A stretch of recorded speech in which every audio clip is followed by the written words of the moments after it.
Welcome. I'm your host, Dustin. I'm Joe Grizzly, bitch. Jesus Christ, man. And we're here talking about, again, well, we're at the last leg, essentially. 2 legs. We got 2 legs left on this Halloween. Two giant legs. Yes, one slightly bigger than the other. Of our Halloween retrospective. And we're talking about Rob Zombie's Halloween 1 and 2. We're lumping these together. We thought it'd be the easiest way to do it since there's not that many of them and it's from one director. It's not from multiple ones. And they were pretty closely released. So, and also for the sake of time, because there's so many movies and we have to make sure we get all of these out before Halloween. And I'm not too stoked about these ones. Well, Really? slightly more about the first one and not so much the second one. But anyway, A lot that I like about this one. okay, and that's great because I'm gonna have you lead. I want to know your story, where you land on this. Oh man, so this is another one. It came out in 2007. I'm freshly out of high school.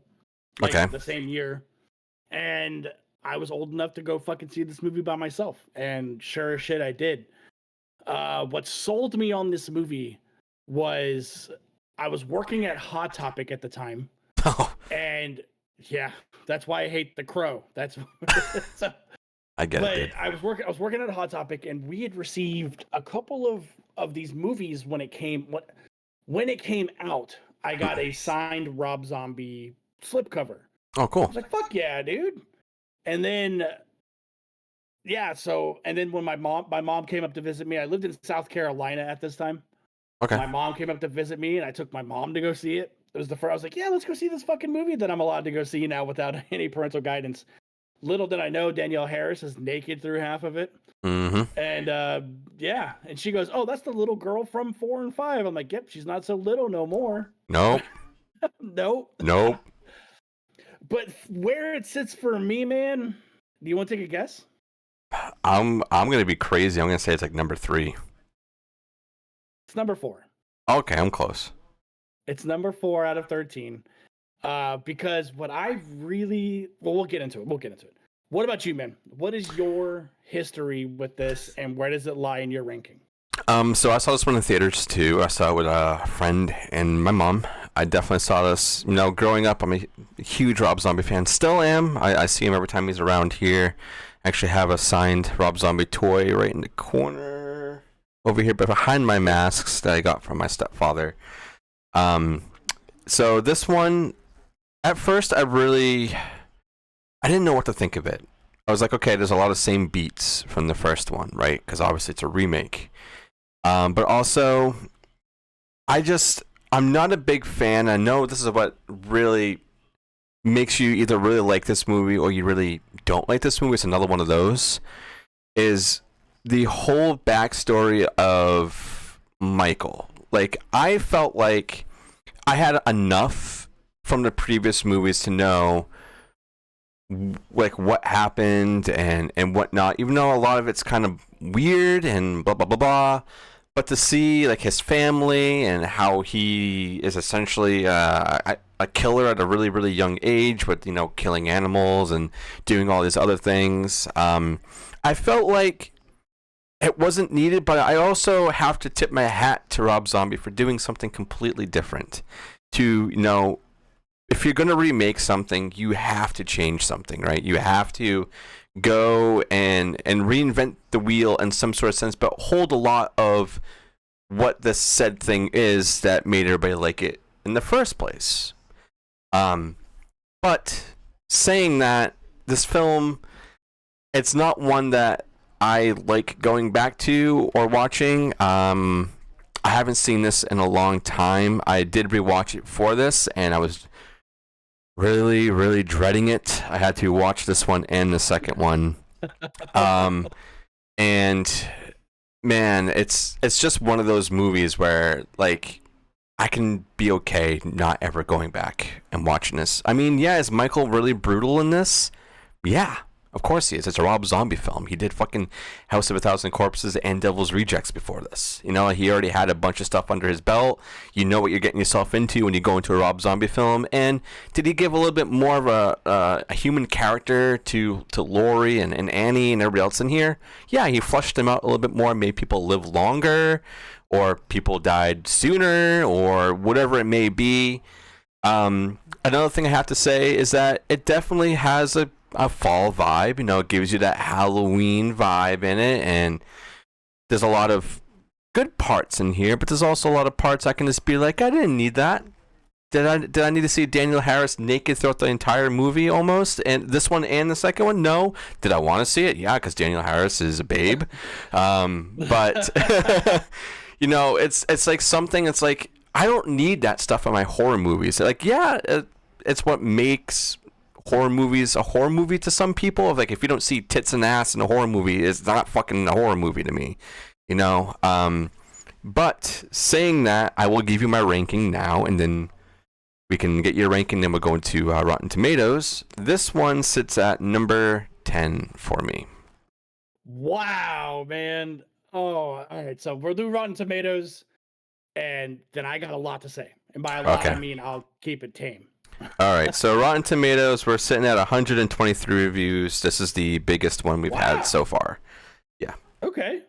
Critic-wise, 43. 28%. And audience score is 250,000 reviews. I'm gonna stick with 43%. 59, baby. Oh, okay. There we go. All right. Yeah. All right. Hit me with your stories. So there's a lot. What I do like about this movie is this is one of like the first like amalgamations that Rob Zombie did of his crew being in another movie. You know, because we had House of a Thousand Corpses where we had Bill Moseley and Sherry Moon, but in this one, and Tom Towles, and then Devil's Rejects came out, Bill Moseley, Sherry Moon, Sid Haig's in this Halloween as well. You know, yeah, so, he is. Tom Towles, William Forsythe, they're all starting to pile up, and then this movie is kind of like his fucking end game, where everyone who he loves working with shows up in this movie somewhere. And with Danny Trejo, Malcolm McDowell. We have Brad Dourif, Clint Howard. You know, everyone else I just named, dude, and Scout Taylor Compton. Yeah, isn't a bad Laurie. No, she definitely adds a lot more character to her. Makes her more human. My favorite thing about his two movies is Tyler Mane. Yeah, he's menacing. Love how fucking imposing he is. He's a huge dude. Yeah, I saw him 2 years ago. He was at a con over here, and I met him, and yeah, he's massive. He's coming from, because he was a WCW wrestler before this, and then he did a Sabretooth and X-Men. You know, shit like little things I'd start noticing him in. And then when they're like, I watched the behind the scenes with this dude and Tyler Mane, they had to custom make the shit for him to look proportionate. Yeah. So fucking good. But I do like the first half of this movie because you were talking about we didn't need to really see Michael killing these animals. How's that any different than any of the other movies where we watched Michael Myers kill a dog? I mean, you got me there, but he's older. You know, it's like I don't... Like, I know what you're saying, but, like, to me, I don't need the vicious backstory of, yeah, he's got a shitty family, so obviously no one's paying attention to him, and he's putting out his anger in other ways, and then it carries over to him being a massive hulking dude. Yeah. But psychopath. I guess it gives him more humanity, I guess you could say, in some sort of way. But to me, I'm like, I didn't really need that. But it's Rob Zombie. He wanted to make it more brutal, and he definitely did. Yeah, and then the little kid that he got to play, young Myers, what's his name? Dag. I forget. It's like Farage. Like he's like the only other movie I ever seen him in was Hancock. I think he actually goes to cons every now and then for Halloween one. because he goes around, and I've seen him talk about it even until this day, like in interviews, and like how thankful he was to be in something like that. Because Rob Zombie definitely put him on the map, even though he wasn't in a lot. But dude, you see how fucking relentless he is to fucking Junie from Spy Kids, because they're sitting there making fun of him about his mom, because his mom's a fucking stripper, and they're like, I don't need to see her naked anymore. Yeah, that's Rob Zombie. We know you love your wife and you want to see her in every way possible, but bruh. Mm-hmm. I'm so tired of Sherry Moon altogether. Like, and all the other Rob Zombie shit, dude. You know, but dude, he beats him to death with a stick. A stick, dude. He beats him to fucking death. Yeah, it's wild, man. And then I love the whole facility and his breakout. You know, you get all the people who are the fucking security guards in that. They're one of them is in the Devil's Rejects. He's the dude that gets his face cut off. Oh, dude, I know what you're talking about, but names are escaping me right now. Yeah, but dude, and then we get the same beats. You know, we see a drawn out version of the opening segment of John Carpenter's Halloween. He still puts on the fucking mask, or it's not the clown mask this time. It's the actual Myers mask. Yeah. And then goes and kills his sister, who's up there fucking getting plowed by old buddy up there with the long hair, who gets his shit rocked with a baseball bat, dude. And he kills William Forsythe by duct taping him to a chair quietly, dude. It's awesome. But then we get Tyler Mane, and dude, when he's charging people, we get the infamous Bill scene with the sheet. Or Bob, whatever the fuck his name is. Yep, Bob. Bob with the glasses, and he shakes the fucking beer can, throws the beer can at her. Dude, it's so good. Like, there's a lot that I really like about this movie, and it's fucking gnarly. Like, Rob Zombie doesn't hold back. Mm-hmm. You know, he allows Tyler Mane to express how giant he is, because Scout Taylor Compton isn't a big girl. Danielle Harris is only like 3'5", dude. Yeah. Like, she is tiny. And dude, he fucking picks her up, man. It's fucking scary. Yeah. So, and I can go on. I left out Dr. Loomis because he fucking sucks in this movie. Oh yeah, he really does. But I want to go back to just talking about Scout and Danielle real quick. When I was at Silver Scream Con last month, like, they were getting a lot of questions about this one and Halloween too, because obviously, you know, they're at a horror convention and a lot of the Halloween people were there, and a lot of people were asking, like, did you have to pull from anything that Jamie Lee Curtis was doing, or what, you know, the person who played Annie was doing? And like, no. And Scout, what she was talking about, and why I think her Laurie is, in some ways, a little bit better than Jamie Lee Curtis's Laurie, is because she was saying that she was going through like a really bad breakup and a lot of things happening at home, and she was putting that all into Laurie.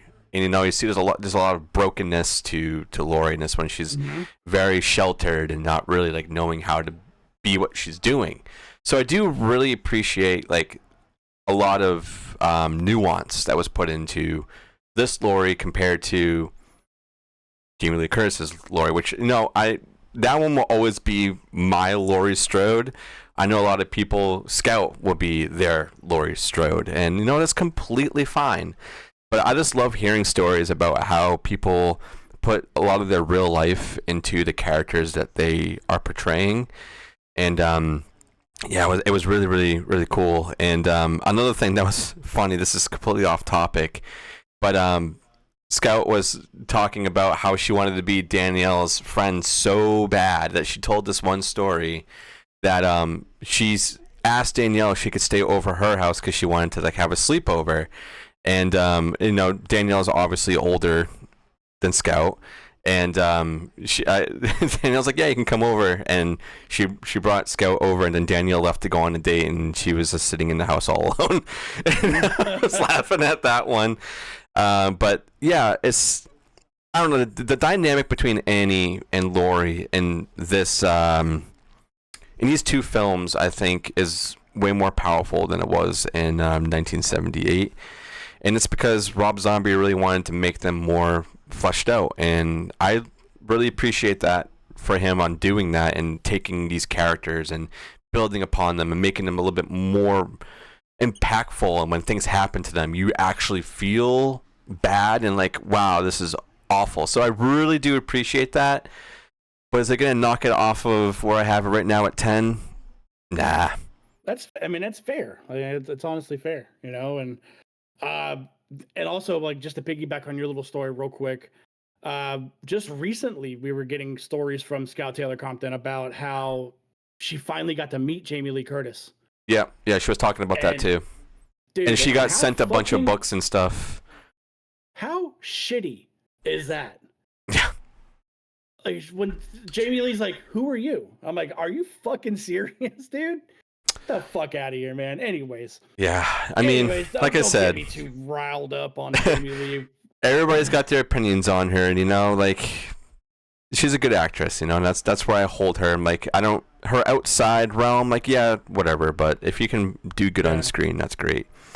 But I guess like Michael's pumpkin mask, his paper mache pumpkin mask. Yeah, that's pretty sick too. But I guess we can start going right into Halloween 2, and I will give you the Rotten Tomatoes for this one as well. Okay. And all that good stuff. I guess we can do that one right off the bat and just get it over with.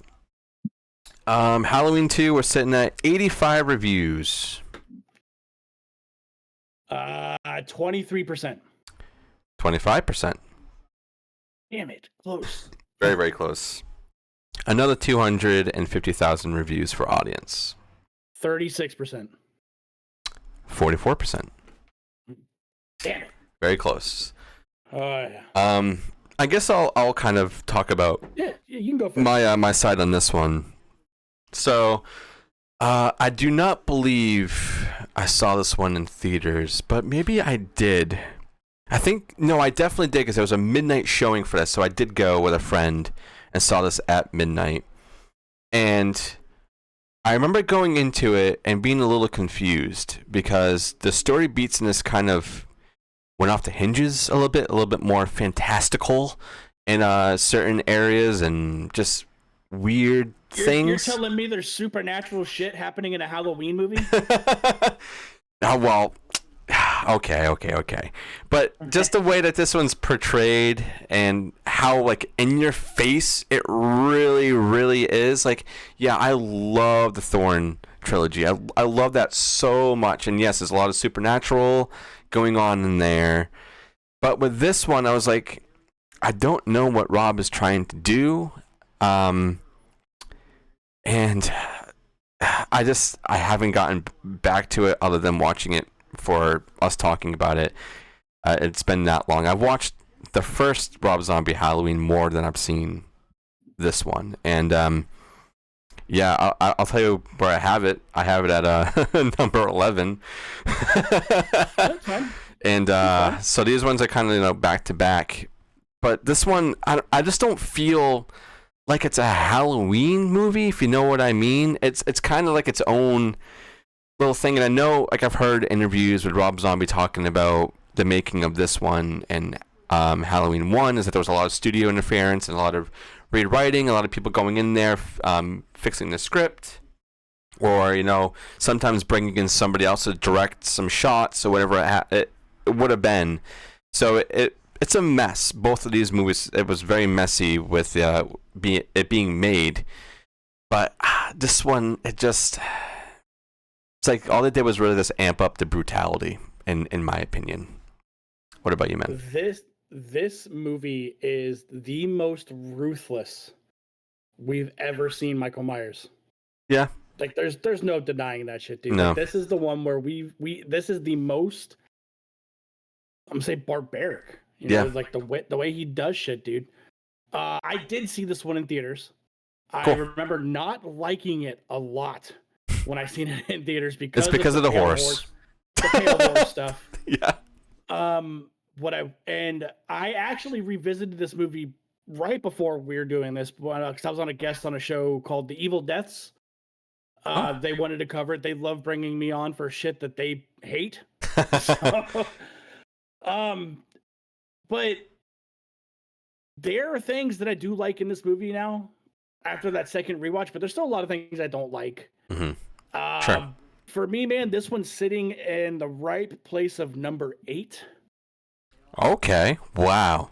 Yeah, number 8, and that's only because of the opening segment and the brutality of this movie. Now, if Rob Zombie stayed on the path of the opening segment, fucking A, dude, that would have ruled. Because the hospital scene is awesome. Yeah. I love when the 2 ambulance drivers are like, the paramedics are going back and forth and they fucking plow into that cow. Oh my god, dude, it's so fucking good. Richard Brake, that is awesome. But and then we get more stripping Sherry Moon in here. Yep. You know, again, and she's dead. You know? Yeah, but that doesn't matter. She has to be in the movie.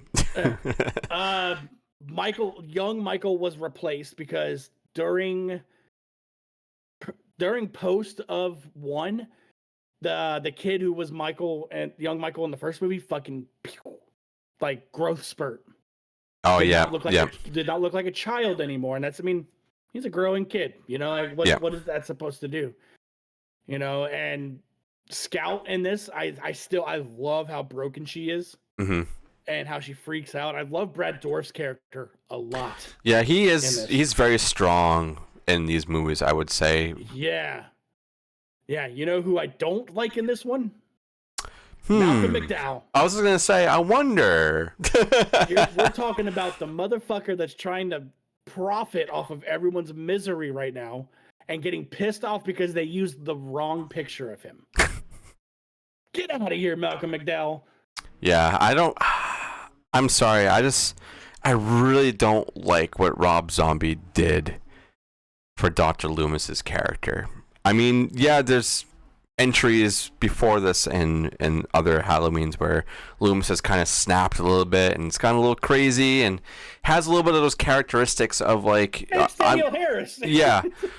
But he doesn't come off as like a doctor or somebody who's trying to help you at all in either 1 or 2. It's kind of just like, I'm going to be famous because I'm talking to you type thing and whatever. I love Malcolm McDowell.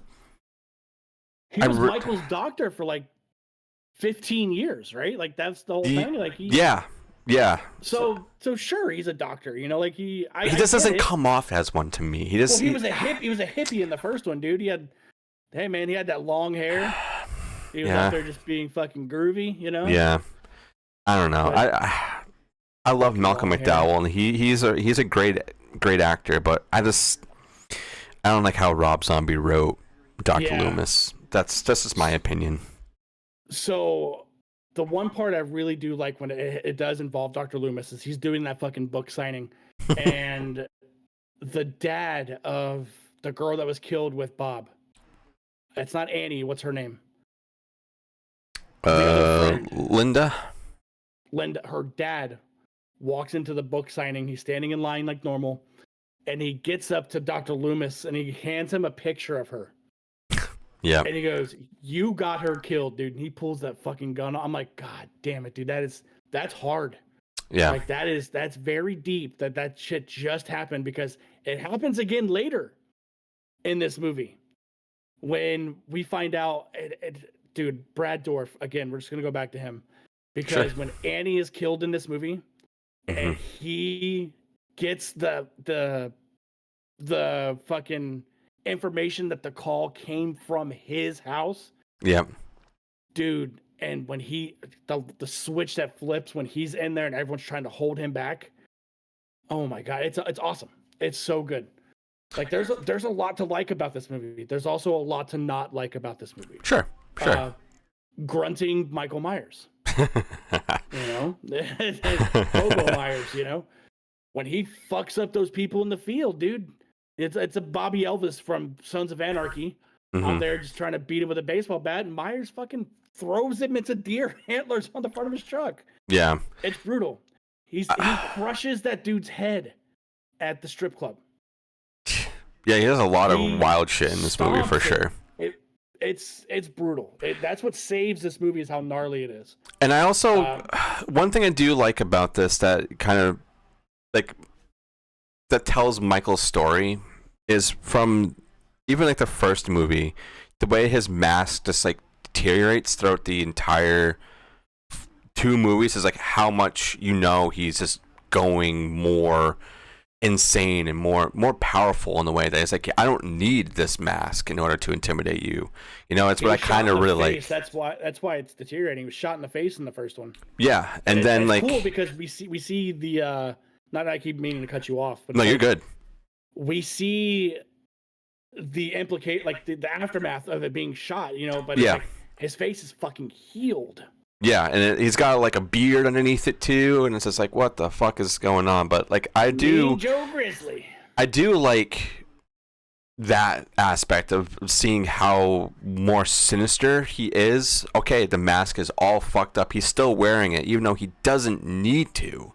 It's just kind of there for us. I feel for us fans to be connected to it. But if he just took off the mask and was just like, I'm gonna kill you regardless, and you're gonna fear this face and not the other face, like to show his true self.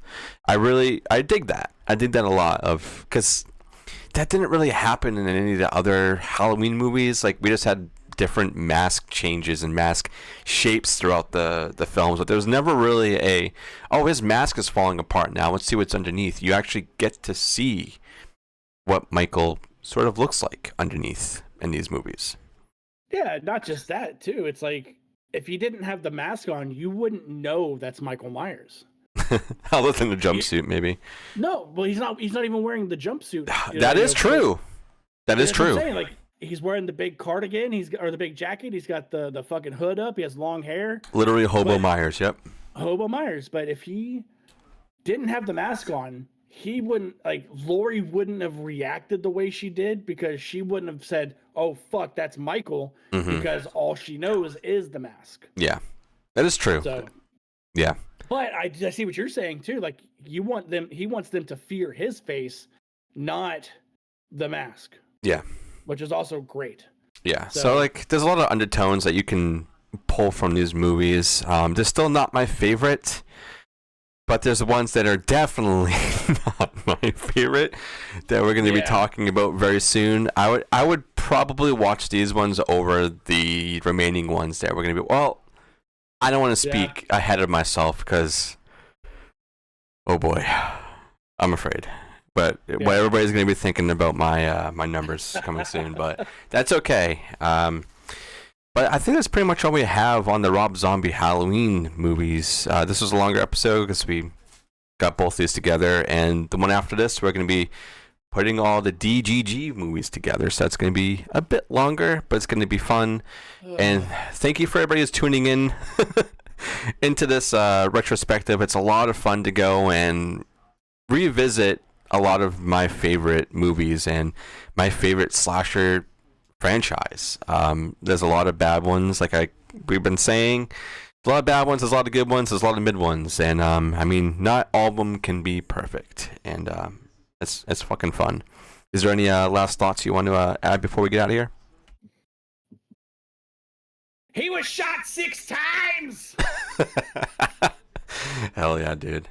But you know, I think definitely after this one comes out, you guys would have seen our shirt design. It would have been out probably a week or two, and it's fucking badass. Thank you so much to Derek Eyeball Soup, and for everybody who's been requesting to get one. It's kind of going fast with the limited quality that we have right now. So a little bit of a test run we got going on to see who wants it and whatnot, and we can start gauging accordingly to see who else wants them. But if you do want one, DM us on any of the socials or on our Patreon. You guys can support us on Patreon for $1 a month or even free, and you can go on there. You get a lot of the things early, like almost a week early if you're a $1 tier, and also you get drops like the shirt designs early before anybody else, and you guys can listen to us on Spotify, YouTube, Apple Music or podcasts. I think it's the same thing. And yeah, it's just been so much fun doing this, man. And I am so looking forward